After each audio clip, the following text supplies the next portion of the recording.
கொடைக்கானலில் வீசி வரும் பலத்த காற்றால் பூம்பாறை மலை கிராமங்களுக்கு செல்லும் பிரதான சாலையில் மரம் விழுந்து போக்குவரத்து பாதிக்கப்பட்டுள்ளது. இது தொடர்பான முழுமையான விவரங்களோடு எமது செய்தியாளர் ரவிச்சந்திரன் இணைந்திருக்கிறார். ரவிச்சந்திரன், இந்த மரம் அகற்றுவதற்கு அதிகாரிகள் நடவடிக்கை எடுத்திருக்கிறார்களா? எந்த அளவுக்கு போக்குவரத்து பாதிப்பு உள்ளதாங்க? வணக்கம் பத்மநாதன். அதாவது கொடைக்கானலில் கடந்த சில தினங்களாக காற்றுடன் கூடிய பலத்த மழையானது பெய்து வந்த நிலையில் இன்று அதிகாலை பூம்பாறை செல்லும் வழியில் ராட்சச மரம் விழுந்து போக்குவரத்தானது துண்டிக்கப்பட்டது.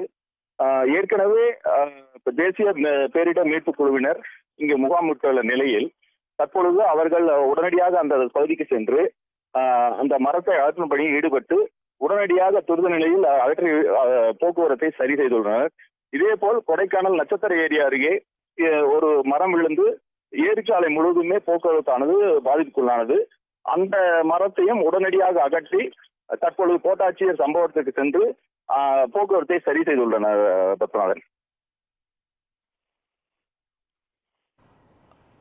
ரவிச்சந்திரன், பூம்பாறை பகுதிகளுக்கு அதிகமாக சுற்றுலா பயணிகள் வருகை இருக்கும் என்பதால் அப்பகுதியில் முன்னெச்சரிக்கை நடவடிக்கைகளை மாவட்ட நிர்வாகம் சார்பில் எடுக்கப்பட்டிருக்கிறதா?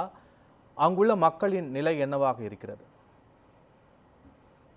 ஏற்கனவே அந்த தேசிய பேரிடர் மீட்பு குழுவினர் 25 பேர் கொண்ட குழு வந்த நிலையில் அவர்களில் 10 பேர் மேல்மலை பகுதிக்கு நேற்றே இரவு அனுப்பப்பட்டு அந்த மலை கிராமங்களுக்கு செல்லும் பகுதியை சாலைகளை இது போன்ற அசம்பாவிதம் எதுவும் ஏற்படாமல் இருப்பதற்காக முன்னெச்சரிக்கை நடவடிக்கையாக அங்கு அந்த குழுவினர் முகாமிட்டிருந்தனர்.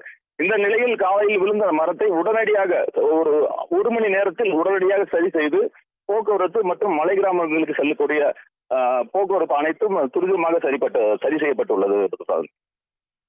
ரவிச்சந்திரன், பலத்த காற்று வீசுவதால் அங்கு மின்சாரமானது துண்டிக்கப்பட்டிருக்கிறதா?